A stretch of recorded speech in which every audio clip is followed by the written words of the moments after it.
Well, now on this Christmas Eve, we take you back to where the Bible says it all began. Bethlehem is having its busiest tourist year on record. CBS News correspondent Seth Doan takes us on a tour of modern-day Bethlehem, a city with a history as old as the Bible. In the hills outside Bethlehem, some ways of life haven't changed much in 2,000 years. A shepherd tends to his flock in a scene reminiscent of biblical times. Not far away, in the heart of modern Bethlehem's densely packed town center, the Church of the Nativity marks what the faithful celebrate as Jesus' birthplace. Inside, filing down into the grotto where it's said that manger once was, we met a group of Americans. And wonders of his love. Karen McCarty made her pilgrimage from Fort Worth, Texas. We watched you in there singing. You got teary. Why? Well, I'm a follower of Jesus, and it's very special to be where he was born. Bethlehem today is under the Palestinian Authority. Over the years, it's been occupied by Ottomans, British, Jordanians, and Israelis, and that culture mix pours onto the street. There's chicken shawarma and falafel, trinkets for tourists, and this unlikely stop for some pilgrims. Christian tattoo artist Walid Abouyash says he's drawn thousands of these crosses.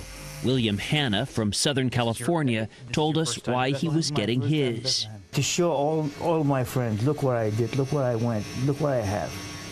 It's a permanent way to mark a pilgrimage. It's something like holy. Yes. Making a tattoo? Yeah.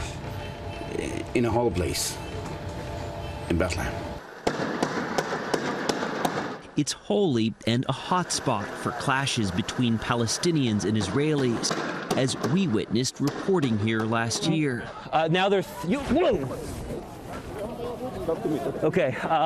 Now projectiles have just been thrown in our direction. We're moving back with many of the Palestinians here who are retreating from where the Israelis are.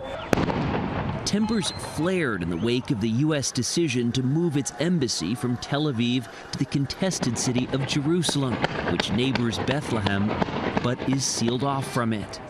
One prominent feature of the modern Bethlehem landscape is this giant separation barrier, which the Israelis started building back in 2002 as a security measure. It effectively cuts off the Palestinian territories from Israel. The separation barriers here, the hotels here. This is not a typical place for a hotel. This is the point. This was Banksy's idea. Banksy, the secretive British street artist, developed the walled-off hotel, which advertises the world's worst view. It's both place to stay and political statement.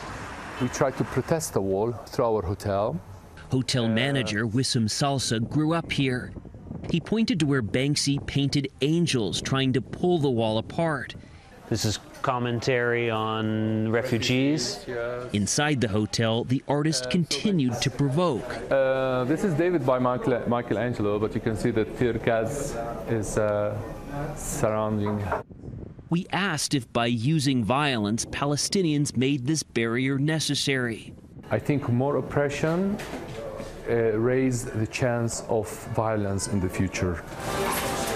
Gazing out at the separation barrier, these Belgian tourists told us they'd come to Bethlehem for the contemporary art, but were drawn in by its history and something more. To come here is like opening a door, because I'm not really religiously minded, but here I think you can feel a little bit of the history. I think I feel the roots. I must be coming from here.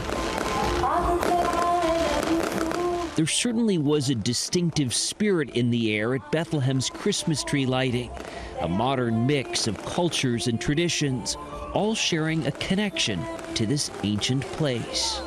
Seth Doan, Bethlehem.